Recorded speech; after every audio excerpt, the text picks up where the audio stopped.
a todos y gracias un año más por darme la oportunidad de venir a estar hoy aquí con vosotros a hablar de un tema que está muy de moda, sobre todo con los sucesos que están pasando las últimas semanas y que todo sale en prensa.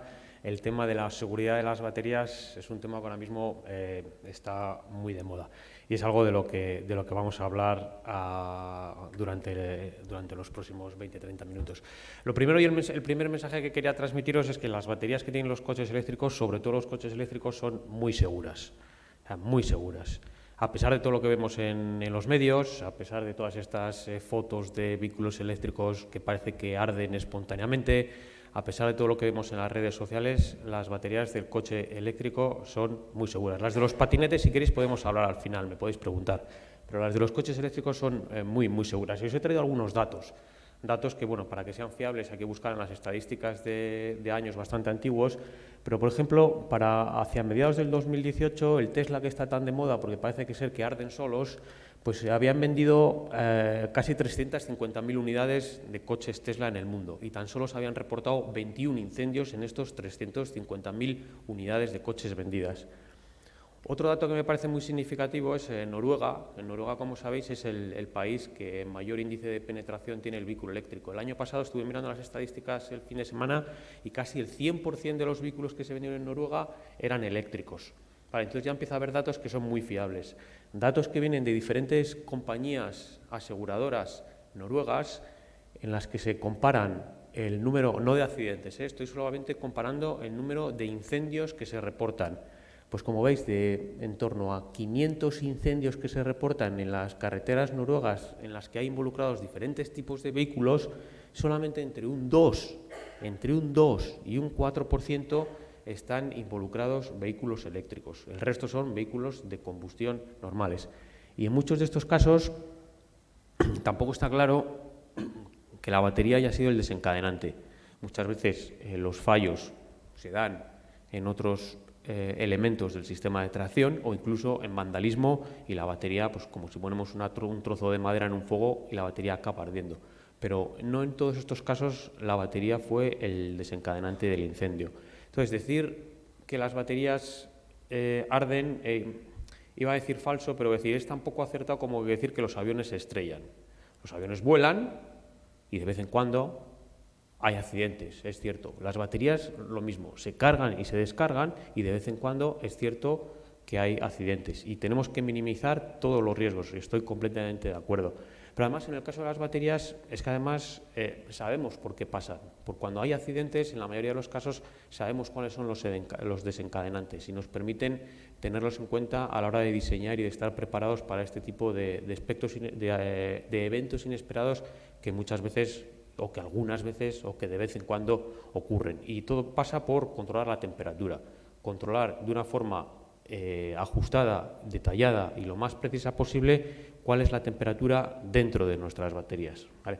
Entonces, bueno, lo que vamos a mirar un poco es cuáles son los riesgos a nivel de materiales y componentes que hay en la batería, cuál es el efecto, qué nos provoca que suba la temperatura de la batería, cuáles son esas causas que nos pueden provocar que suba la temperatura dentro de la batería y después, bueno, pues algunos parámetros o cosas que podemos hacer para intentar limitar de la forma más ajustada posible la temperatura dentro de la batería. Y como he dicho antes, son seguras, eso no significa que no podamos hacerlas todavía más seguras y sí que me gustaría, pues bueno, echar un ojo a qué otras cosas desde el punto de vista de diseño y fabricación de las celdas y las baterías, en qué otras cosas se está trabajando para hacerlas todavía más seguras. Y sí que no me gustaría acabar sin echar un ojo a las lecciones aprendidas o cosas en acciones conjuntas que hacemos con cuerpos de bomberos, qué es lo que realmente ellos ven cuando se enfrentan a un evento de estas características y qué es las cosas y las lecciones aprendidas, en qué necesitamos prepararnos o qué necesitamos tener en cuenta o cuáles son su visión y su aportación para poder seguir mejorando todavía, sobre todo en el tema de prevención. Vale. Bueno, pues aquí os he puesto un poco cuál es el diseño de una celda de las que están compuestas todas las baterías. Básicamente tenemos tres elementos, dos contactos eléctricos, el ánodo y el cátodo, contacto positivo y contacto negativo, y después tenemos una sustancia en el medio, entre los dos, que es el electrolito, que es la que se encarga de transportar los iones de litio de un contacto al otro. Cuando la estamos cargando, la corriente entra por este lado. Los materiales que tenemos en este contacto reaccionan con estos electrones y producen iones de litio que viajan a través del electrolito y que se quedan encajados entre las diferentes capas de grafito que se utilizan para el ánodo. Ya he dicho, en el ánodo principalmente utilizamos grafito y aquí se utilizan mezclas de diferentes metales.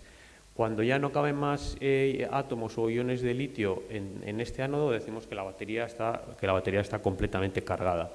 Y al revés, cuando la desconectamos del cargador y queremos que haga un trabajo, al revés, los electrones salen de esta parte del ánodo, son las que realizan el trabajo, son las que hacen mover el coche, y los iones de litio vuelven a su espacio original. Entonces, esta es la clave de las baterías, es esos procesos de movimiento hacia un lado y el otro que tenemos en los iones de litio cuando cargamos y cuando descargamos la batería.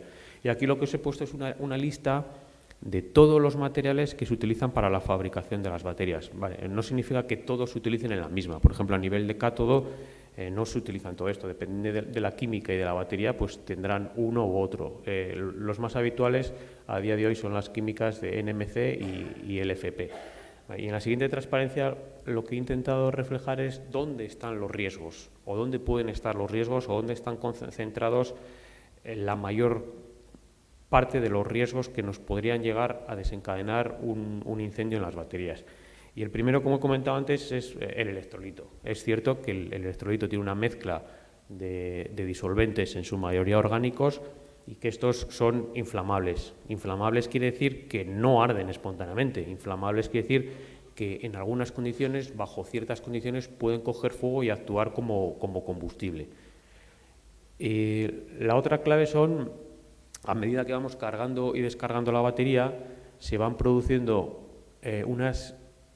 unos procesos de degradación en los materiales, sobre todo en la interfaz entre el ánodo y el electrolito y el cátodo del electrolito, y estos mecanismos de degradación básicamente son reacciones químicas exotérmicas que liberan gases y que hacen que aumente la temperatura de la batería. Entonces, eso es una de las cosas importantes. Además, lo veremos en la siguiente transparencia. Estas reacciones químicas tienden a ser en cadena, se van autoalimentando. Una vez que aumenta la temperatura, es más probable que ocurran más y más y más y más. Por eso es tan crítico controlar la temperatura. Y como en todo incendio, los incendios se producen básicamente todos de la misma forma. Necesitamos tres ingredientes, que es lo que se llama el triángulo de fuego. Necesitamos un gas, que en este caso es oxígeno, que es el que se libera, y os enseño en la siguiente transparencia, que se libera en estos mecanismos o en estas reacciones exotérmicas. Necesitamos un combustible, que puede ser el electrolito o puede ser en algunos casos el litio metálico que tienen estas baterías, y necesitamos un desencadenante que es la temperatura. Entonces, si en presencia de gases y en presencia de un combustible tenemos algo que nos sube la temperatura, es cuando se produce la chispa y se desencadena el incendio. Y aquí, bueno, estos son los materiales más propensos a provocar este tipo de incidentes en las baterías. Vale, ¿qué nos puede producir un efecto de la temperatura? Bueno, una de las causas, o la mayor parte de las causas, o la mayor parte de las veces, las causas son externas. O bien la temperatura, la batería está expuesta a una temperatura ambiente excesiva, que puede ser, o bien puede haber un accidente, algo nos puede penetrar, nos puede atravesar la celda y la batería y puede provocar que la batería suba la temperatura. Y otras veces es interna, como nos ha explicado antes Miquel, las pérdidas o el calor que se genera en la batería es cuadrático con la corriente. Entonces, si tenemos por cualquier motivo una corriente que aumente en el interior de la celda, va a aumentar mucho la temperatura de nuestra celda.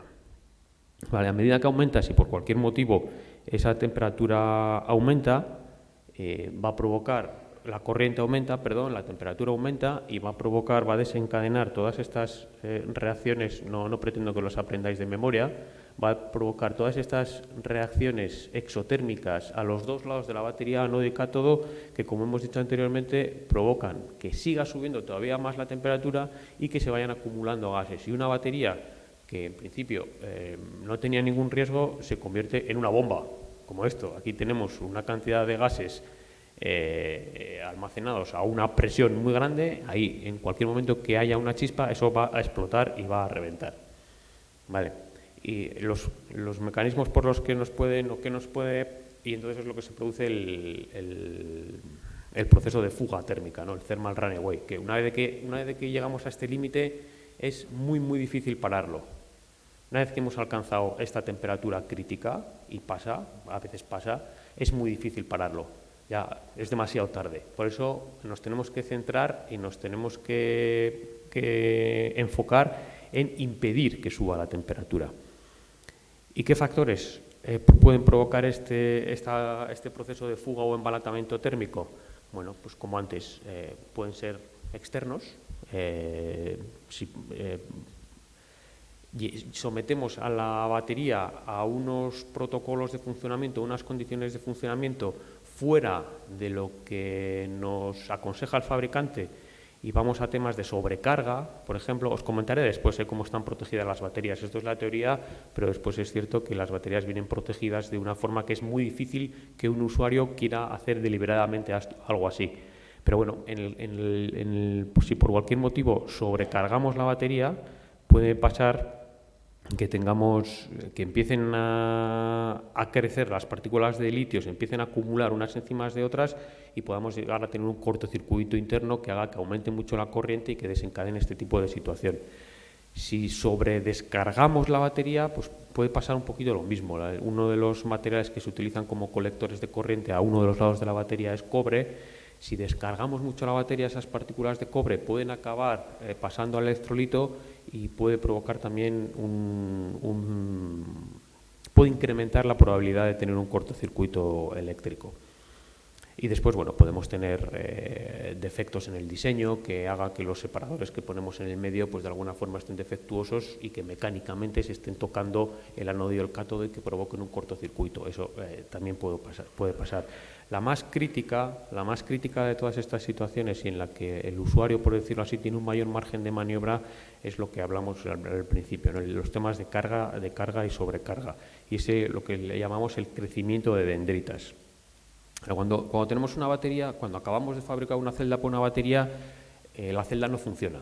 Hay que hacerle unos primeros ciclos de carga y descarga muy despacio y eso para que empiece a funcionar, y lo que hacemos es depositar un poquito de litio metálico en esta parte, en esta interfaz, y es una capa como un poco mágica. Realmente no sabemos cómo se forma y no sabemos al 100% de qué está compuesta. Pero esa capa casi mágica hace que en los siguientes procesos de carga los iones de litio pasen de una forma muy suave del electrolito al ánodo y viceversa, ¿vale? Entonces eso es una primera deposición de litio que es favorable, que es buena, que tenemos que hacerlo de una forma muy controlada. Aquí es cierto que durante esta forma se liberan gases, pero cuando nosotros recibimos nuestra batería, esos gases ya se han eliminado. Todos estos ciclos de formación ya están hechos, se hacen en el laboratorio bajo unas condiciones de control muy altas. Entonces, hacemos esos ciclos de formación, generamos esa capita, nos libramos de los gases que se han generado y la batería está perfecta para su uso y no vuelve a haber más este tipo de problemas. Lo que sí nos puede pasar cuando cargamos, hablamos por ejemplo de carga rápida y cargamos muy rápido la batería, o en otras condiciones como pueden ser cargas a temperaturas muy bajas, lo que tenemos es la probabilidad de que el litio se nos vaya acumulando aquí y que vayan creciendo como ramitas de litio en esta superficie. Y esas ramitas de litio nos acaben pinchando el separador que ponemos para separar, un separador mecánico que ponemos para separar el ánodo del cátodo y que pinchen y que hagan que el contacto positivo, el negativo y positivo entren en contacto, se produzca una chispa y tenemos un riesgo alto de provocar los procesos de fuga térmica que hemos visto y las condiciones necesarias para que se dé un incendio en este tipo de dispositivos, ¿vale? Bueno, las buenas noticias, como os he dicho al principio, es que tenemos identificados cuáles pueden ser estos mecanismos de fallo o estos mecanismos que pueden dar lugar a un incidente de este tipo, y después hay otro tipo de circunstancias en las que están fuera de nuestro control, de eventos inesperados, como podemos tener un accidente o podemos tener otro tipo de circunstancias que no esperamos que nos provoquen un mal funcionamiento de las baterías. Entonces, bueno, ¿qué podemos hacer? Bueno, voy a seguir, primero voy a comentaros esta para hacer frente a este tipo de situaciones. Las baterías hoy en día vienen muy bien equipadas con mecanismos adicionales de seguridad. ¿Vale? Si miramos, por ejemplo, al diseño de una celda prismática, al final cuando tenemos un coche eléctrico, la mayoría de los casos lo que tenemos son un montón de lo que conocemos como pilas AA, puestas en serie o en paralelo, que son las que forman el battery pack. Creo recordar de memoria, pero un Tesla, por ejemplo, tiene cerca de 1000 de estas baterías pequeñitas puestas en serie en paralelo para dar forma a todo el battery pack que mueve su batería.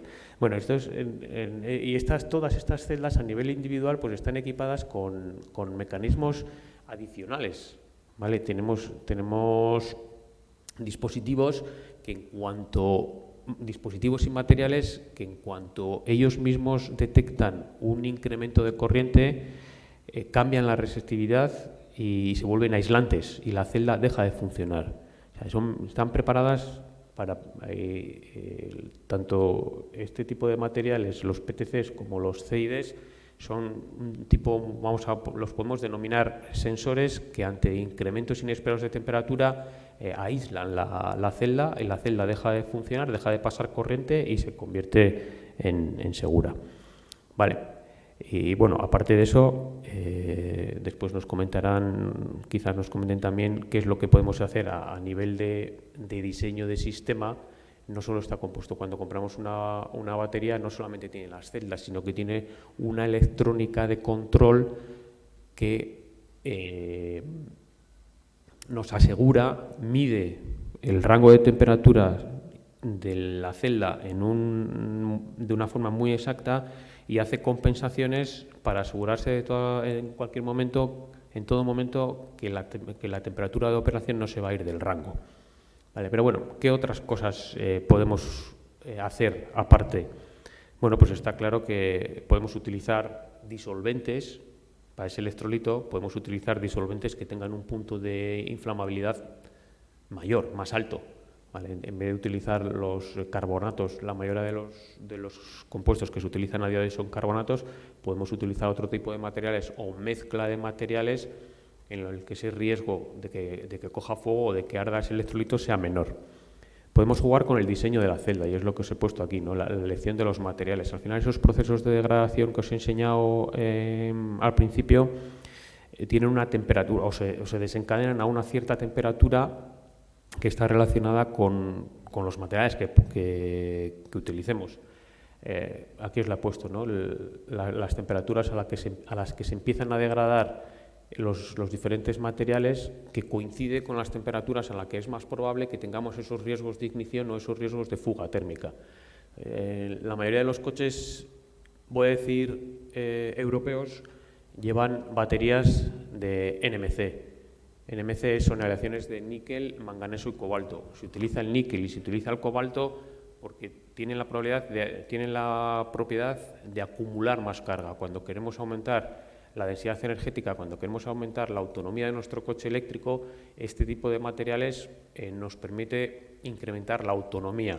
Sin embargo, pues bueno, por un lado el níquel es muy caro, el cobalto es muy caro y, como vemos, pues su temperatura de composición es sensiblemente inferior a otro tipo de materiales más establecidos como es el FP, que son bastante, que la temperatura de descomposición es bastante más alta y si se dan estos procesos, primero, se dan a temperaturas mucho más altas y segundo, se libera muchísimo más energía. Por lo tanto, la seguridad es de alguna forma un poquito más alta. Y las buenas noticias es que, bueno, como veis, es siempre un compromiso, no podemos mejorar en todo a la vez. Si intentamos mejorar en densidad energética, intentamos mejorar en autonomía, la seguridad se ve un poquito más comprometida y al revés, ¿no? Pero bueno, la buena noticia es que también permite un cierto grado de tuneo. Si partimos, por ejemplo, del mismo material de NMC, ajustando las cantidades de níquel, ajustando las cantidades de manganeso y las cantidades de cobalto, podemos llegar a situaciones de compromiso muy eficientes en cuanto a densidad energética y en cuanto a seguridad. Esto a nivel de diseño de celda es importante. Vale, ¿y qué más podemos hacer? Bueno, pues podemos aprender de la experiencia. Nosotros tenemos equipos y tenemos laboratorios en los que intencionada y deliberadamente llevamos a las celdas a estas condiciones de abuso agresivas para ver realmente qué es lo que pasa. Entonces, tenemos cámaras adiabáticas donde metemos las celdas y le elevamos la temperatura hasta que pasan estos procesos que no queremos que pasen, pero una vez que pasan los medimos y sabemos la celda cómo se comporta y sabemos qué celdas cuando las pinchas provocan fuego y qué celdas cuando las pinchas no provocan fuego, qué químicas son más seguras, qué químicas son más inseguras. Tenemos elementos para modelar de alguna forma cómo se va transmitiendo la temperatura por la celda y desde la celda a todo el módulo. Y eso lo podemos integrar en los BMS, que son el Battery Management System, en la electrónica de control que os decía, para gestionar mejor qué es lo que pasa ahí dentro. Y de ahí, de toda esta información que recogemos bajo condiciones deliberadamente agresivas en las que sabemos que las baterías van a arder, van a explotar, eso lo utilizamos para definir realmente cuál es el rango de operación adecuado en el que estamos seguros. Por ejemplo, definimos unos límites de seguridad, trabajamos siempre con muchos márgenes y sabemos que a partir de aquí es más probable, pues nuestra ventana de operación va a estar aquí. Entonces tenemos información suficiente como para asegurarnos que si seguimos las recomendaciones del fabricante, los riesgos en la utilización, riesgo cero no existe, estoy de acuerdo, pero podemos minimizar los riesgos en una cantidad, muy aceptable. Vale, y bueno, y aparte también quería comentaros cosas más a nivel de laboratorio que no están ni mucho menos implementadas en celdas y en baterías comerciales, pero bueno, ¿dónde estamos trabajando los investigadores para hacerlas todavía más seguras? Bueno, pues como os he comentado que las celdas tienen 3 elementos, pues se están trabajando en los 3 elementos para hacerlos más resistentes a este tipo de subidas de temperatura y de penetración de las dendritas de litio, que era una de las causas más importantes. A nivel de ánodos, trabajar en materiales más resistentes. Esto me parece muy interesante, son simplemente compuestos químicos que se echan en el electrolito que, como decía antes, cuando en este caso el voltaje de la celda sube un poco, estos materiales cambian sus propiedades, su conductividad iónica cambia, baja y se convierten en aislantes, y esos se implementan directamente en el electrolito. También se ponen retardantes de llama en el electrolito y bueno, y también se están empezando a utilizar otro tipo de disolventes, que son los líquidos iónicos, que en este caso no son inflamables. En vez del electrolito líquido, pues se utilizan otro tipo de compuestos. Otras ideas que os he puesto, ¿no? En algunos laboratorios están introduciendo nanopartículas de, por ejemplo, cera, que en condiciones normales no hacen nada, están por ahí, no molestan, pero que cuando la temperatura por cualquier motivo aumenta, cambian su morfología, se derriten y se convierten en un film que es muy aislante y que hace que la celda deje de funcionar. Vale, lo mismo con otro tipo de materiales, con lo que se llama materiales inteligentes, que la idea es la misma. En condiciones normales no hacen nada, pero ante un cierto incremento inesperado en la temperatura, pasan a tener morfología tipo espuma y aíslan la celda internamente. ¿Vale? Y bueno, y la última de las ideas, y esto sí que ya está bastante más cerca de implementarse en el mercado, ya Mercedes, hace 2 semanas ya salió que Mercedes está probando el primer prototipo con este coche, además decían que una autonomía de 1000 kilómetros, son las baterías de estado sólido. En este caso lo que se hace es tratar de sustituir ese electrolito líquido que en ciertas condiciones puede ser inflamable, aquí se sustituye por un film sólido, una especie de papel inerte, que no reacciona, que no es ni sensible a la temperatura, ni a los cambios de oxígeno, ni de humedad, es algo inerte que no reacciona y eso permite aumentar muchísimo la seguridad de las baterías. Por supuesto que esto se vende como el santo grial que va a solucionar los problemas de las baterías, pero tiene otras ventajas también añadidas, como puede ser la utilización del litio metal.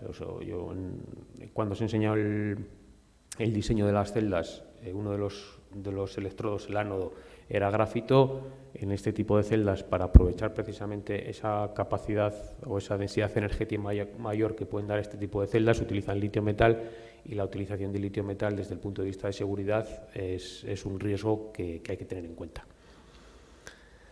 Pero bueno, parece ser la vía por la que están optando la mayoría de los fabricantes. Si miramos a todos los grupos automovilísticos, todos tienen contratos de colaboración con empresas que están trabajando en este tipo de tecnologías, y no es descartable que en un plazo muy cercano la mayoría de las baterías que utilizan los coches vengan equipadas con este tipo de tecnología de estado sólido. Y bueno, para acabar, ¿qué lecciones de la experiencia que empiezan a tener los bomberos o las personas que realmente están ahí haciendo frente a este tipo de situaciones y jugándose el tipo en este tipo de situaciones? ¿Qué lecciones podemos aprender? Bueno, pues en la mayoría de los casos las baterías es cierto que pueden arder, pero no suelen ser el origen o el elemento que desencadena el fuego. Muchas veces tienen dificultades cuando llegan a un accidente en el que están involucrados diferentes vehículos en identificar qué tipo de vehículo es. Y dependiendo del tipo de vehículo que sea, la actuación es diferente. No es lo mismo un híbrido de los de antes, que utilizaban otro tipo de baterías que no era de ion litio, que tener un vehículo híbrido que la batería sabemos que es muy pequeñita, que tener un vehículo eléctrico que sabemos que la batería ya es más grande. Entonces, este tipo era una dificultad añadida. Después, otro tipo de cosas que han visto y que sabemos es precisamente debido a estas medidas aislantes o medidas de protección que tienen, es muy difícil actuar directamente sobre el desencadenante del fuego si el desencadenante del fuego está dentro de la celda y lo que está provocando el aumento de la temperatura está dentro de la celda. Tú le echas agua, todo se moja, pero es muy difícil que el agua vaya directamente a donde está el origen del fuego y que esto se enfríe. Entonces, muchas veces lo que pasa es que parece que el fuego se ha apagado y a los 2 días o al día siguiente se vuelve a arder, porque realmente no hemos enfriado el interior de la batería. O en otros casos que nos han contado, hay un accidente de un vehículo eléctrico, no pasa absolutamente nada, se lo lleva la grúa y empieza a coger fuego cuando se lo está llevando la grúa, porque el desencadenante está dentro de la celda y son eventos retardados que pueden pasar bastante más tarde de haber tenido el accidente, ¿no? Al final, todo ese proceso de fuga térmica lleva un tiempo. Otro tema muy importante que tienen identificado y que es, para ellos es crucial, es que cuando se enfrentan a un evento de este tipo, antes de que se haya originado el fuego, como os he contado, se produce una liberación de gases que puede ser nociva. Puede haber, sobre todo si en caso de interiores, en garajes, al aire libre es menos crítico, pero sí que en garajes sí que se puede llegar a haber una cierta concentración de gases y algunos gases que pueden ser perjudiciales. Otro tema importante es que cuando echan agua o cuando intentan apagarlo, sí que puede haber, se pueden seguir produciendo reacciones y pueden dar lugar a materiales o especies que están presentes en esas aguas residuales que pueden ser también dañinas para ellos y para el medio ambiente. Entonces, en este tipo de casos, lo que se recomienda es que ese agua no se deje ahí, que ese agua se recoja y se trate de una forma adecuada. Y poquito más, aquí un poco de autopropaganda. Ya el año pasado grabamos unos vídeos pequeñitos de minuto y medio en el que explicamos de una forma muy básica conceptos relacionados con las baterías, cómo funcionan, qué son y demás. Os invito a verlos, a ver si os gustan y si de alguna forma os pueden ser útiles. Y nada más, muchas gracias por vuestra atención y después intentaremos responder las preguntas que pueda haber.